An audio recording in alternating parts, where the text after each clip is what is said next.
नमस्ते साथियों, मैं विजय व्यास आप सभी का हार्दिक स्वागत करता हूं बाल विद्या मंदिर सीनियर सेकेंडरी स्कूल खत्रीपुरा नागौर के इस ऑनलाइन एजुकेशन प्लेटफॉर्म पर। साथियों, आज अपन एक नई सीरीज स्टार्ट करेंगे। अपन आज कक्षा 6 के भूगोल विषय का अध्ययन करेंगे, जिसका नाम है पृथ्वी हमारा आवास। हमारी कक्षा 6 की जो भूगोल पुस्तक है उसका नाम है कक्षा 6 पृथ्वी हमारा आवास। ये हमारे भूगोल की पुस्तक है।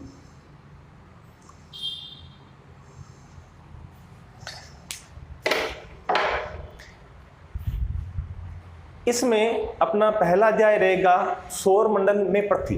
पहला अध्याय कौन सा है? अध्याय 1 सौर मंडल में पृथ्वी। आपने दिन या रात के समय कभी ना कभी आकाश की तरफ देखा ही होगा और आपको आकाश के अंदर कुछ पिंड नजर आते हैं। जैसे अगर अपन सुबह के समय आकाश में देखते हैं तो सूर्य नजर आता है। रात्रि के समय अपन अगर आकाश के अंदर देखते हैं तो चंद्रमा और तारे नजर आते हैं। कभी कभी अपने को चंद्रमा पूर्ण आकृति के अंदर नजर आता है और कभी कभी आंशिक आकृति में नजर आता है, और एक दिन ऐसा भी आता है जिस दिन हमारे को चंद्रमा बिल्कुल भी नजर नहीं आता है। ये सब क्या है? ये सब देखो खगोलीय पिंड है। ये सब क्या है? खगोलीय पिंड है। खगोलीय पिंड क्या होते हैं? आसमान में जो भी वस्तु चमकती है वो सारी खगोलीय पिंड है। सूर्य, चंद्रमा, तारे, ये सभी क्या है? खगोलीय पिंड है।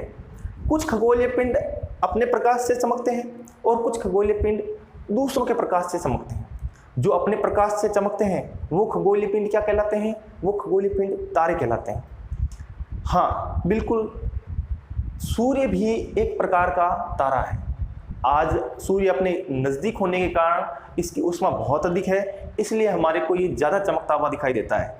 लेकिन ब्रह्मांड में सूर्य जैसे अनेकों तारे हैं जो सारे अपनी ऊष्मा से चमकते हैं। ये सभी क्या है? खगोलीय पिंड जो अपनी ऊष्मा से चमक रहे हैं, वो सारे के सारे तारे हैं। लेकिन कुछ खगोलीय पिंड ऐसे भी हैं जो अपनी ऊष्मा से नहीं चमकते हैं, वो अन्य किसी तारे की ऊष्मा से चमकते हैं। वो खगोलीय पिंड क्या कहलाते हैं? ग्रह कहलाते हैं। वो खगोलीय पिंड ग्रह कहलाते हैं। कुछ ग्रहों से भी आकार में कुछ छोटे होते हैं जो ग्रहों के चारों ओर लगाते हैं, उन्हें क्या कहते हैं? हम उपग्रह कहते हैं। तो आओ अपन स्टार्ट करते हैं आज का पाठ, सौर मंडल में पृथ्वी। इसका पहला पॉइंट आता है अपने खगोलीय पिंड। खगोलीय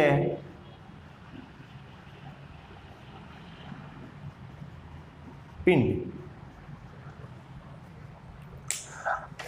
आपके स्क्रीन के सामने एक पिक्चर आ रखी होगी जिसमें देखिए एक तरफ सूर्य दिखाई दे रहा होगा, एक तरफ चंद्रमा और तारे दिखाई दे रहे होंगे। ये सारी जो पिंड है ये सभी खगोलीय पिंड कहलाते हैं। जो खगोलीय पिंड आकाश में या आसमान में चमकती हुई वस्तु है वो सारी की सारी क्या है? खगोलीय पिंड। इसके उदाहरण के स्वरूप में अपन ले सकते हैं सूर्य, चंद्रमा और अन्य ग्रह जो किसी सूर्य के या किसी अन्य तारे के कारण चमकते हैं। तो अपन इसके अंदर लिखते हैं खगोलीय पिंड के अंदर सूर्य, चंद्रमा व अन्य ग्रह जो आसमान में चमकते हैं उन्हें खगोलीय पिंड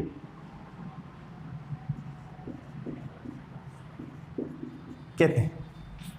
तो आपको इस समझ में आ गया होगा खगोलीय पिंड किन्हें कहते हैं। अब देखो, कुछ खगोलीय पिंड क्या होते हैं, आकार में बहुत बड़े होते हैं, गर्म भी होते हैं, उनके अंदर गैस भरी हुई रहती है, तो वो क्या करते हैं, उनके पास में ऊष्मा और प्रकाश रहती है। ये खगोलीय पिंड क्या कहलाते हैं, ये खगोलीय पिंड तारे कहलाते हैं। और जो आकार में छोटे होते हैं और स्वयं की ऊष्मा से नहीं चमकते, वो सारे खगोलीय पिंड क्या कहलाते हैं, वो सभी खगोलीय पिंड ग्रह या उपग्रह कहलाते हैं। तो देखो आगे,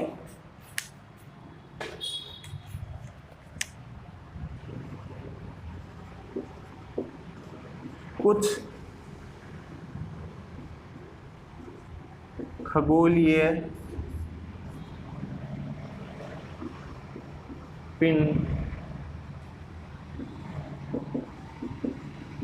आकार में बड़े होते हैं तथा उनमें अपनी ऊष्मावय प्रकाश होता है। ये गैसों से बने होते हैं।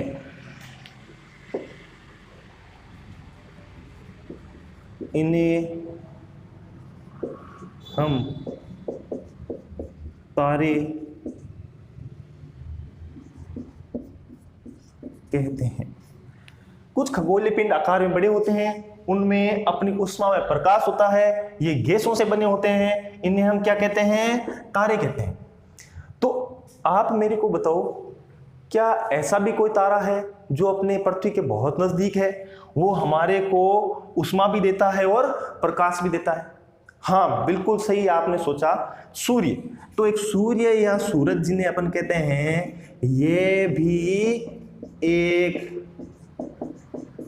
तारा है। अगर आपसे पूछ लिया जाए अपने पृथ्वी के नजदीक, सबसे नजदीक कौन सा तारा है, तो सूर्य भी एक प्रकार का तारा है। अपने को सूर्य इतना चमकता हुआ क्यों दिखाई देता है और अन्य तारे इतने चमकते हुए क्यों दिखाई नहीं देते? क्योंकि सूर्य अपने पृथ्वी के बहुत नजदीक है और अन्य तारे अपने पृथ्वी से बहुत दूर है। इसके कारण वो सभी तारे अपने को चमकते हुए दिखाई नहीं देते हैं। रात्रि के समय सूर्य अन्य गोलार्ध के अंदर चला जाता है, जिसके कारण हम उन तारों को स्पष्ट रूप से देख पाते हैं। आगे देखो, कुछ खगोलीय पिंड का तो आकार बड़ा होता है, ये अपनी ऊष्मा से प्रकाश से चमकते हैं। और कुछ खगोलीय पिंड क्या होते हैं, कुछ खगोलीय पिंड में ऊष्मा व प्रकाश नहीं होती है, वे अन्य तारों के प्रकाश से चमकते हैं। उन्हें ग्रह या उपग्रह कहते हैं। उन्हें ग्रह या उपग्रह कहते हैं। अब देखो, कुछ खगोलीय पिंड में ऊष्मा और प्रकाश नहीं होती है। अगर ऊष्मा और प्रकाश है तो वो क्या हो गए, तारे। ऊष्मा और प्रकाश नहीं है तो वो क्या हो गए, ग्रह या उपग्रह। तो अगर मैं आपसे पूछूं, क्या हमारी पृथ्वी एक तारा है या एक ग्रह है, आप कमेंट के माध्यम से मेरे को बताओगे अपनी पृथ्वी तारा है या ग्रह है। ठीक है, कल वापस इसकी चर्चा अगले वीडियो में करेंगे। अब अपन आगे चलते हैं। तो कुछ खगोलीय पिंड में ऊष्मा नहीं होती है, उन्हें अपन क्या कह देते हैं, ग्रह या उपग्रह कह देते हैं। अब देखो, अपने यहाँ पर जब तारों की बात की है, कुछ खगोलीय पिंड आकार में बड़े होते हैं, जिनमें प्रकाश भी होता है, ऊष्मा भी होती है, और वो गैस से बने होते हैं, जिन्हें हम तारे कहते हैं। तो रात्रि के समय अपने तारे देखे होंगे। आपके सामने दो पिक्चर आ रखी है, आपने क्या रात्रि में इन दोनों पिक्चर में जो आपको दिखाई दे रहा है? क्या आपने कभी आसमान में इनको देखा है? अगर हाँ तो बहुत अच्छी बात है, अगर नहीं तो आज आप रात्रि के समय इनको आसमान में एक बार ढूंढने की कोशिश करना, आपको मिल जाएंगे। ये इनमें से जो पहला पिक्चर है वो है सप्तऋषि मंडल का, और जो दूसरा पिक्चर है वो है आपके बिग बियर का। आप साथियों आपने ये फोटो देखी होगी, है ना? इनको आपने आसमान में भी देखा होगा, नहीं देखा है तो आज कोशिश करना, आपको रात्रि के समय ये आसमान के अंदर मिल जाएंगे। रात्रि में जब आप देखोगे तो ये तारे एक समूह में बैठे रहते हैं, समूह के अंदर एक इकट्ठा होकर बैठे रहते हैं। जो तारे समूह के अंदर दिखते हैं इन्हें नक्षत्र मंडल कहते हैं। इन्हें क्या कहते हैं? नक्षत्र मंडल। देखो आगे अपन पॉइंट लिखते हैं। जो तारे समूह में दिखाई देते हैं उन्हें हम क्या कहते हैं? नक्षत्र मंडल कहते हैं। उन्हें हम नक्षत्र मंडल कहते हैं।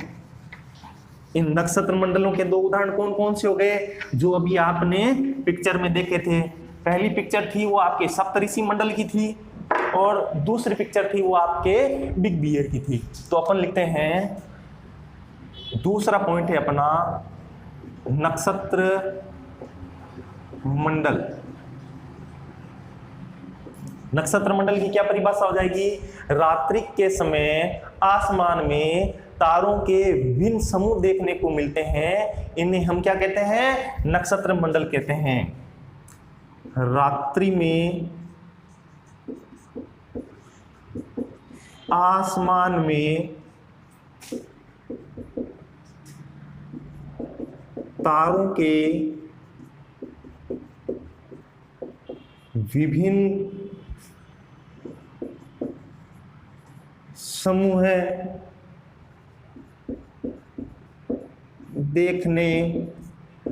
को मिलते हैं, इन्हें हम नक्षत्र मंडल कहते हैं। आपने देखा है अभी पिक्चर के अंदर पहला नक्षत्र मंडल कौन सा है अपना? सप्तऋषि मंडल। और अपना दूसरा नक्षत्र मंडल कौन सा है? Big bear. Big bear. Saptarishi मंडल को और किस नाम से जाना जाता है? अर्सा मेजर के नाम से जाना जाता है।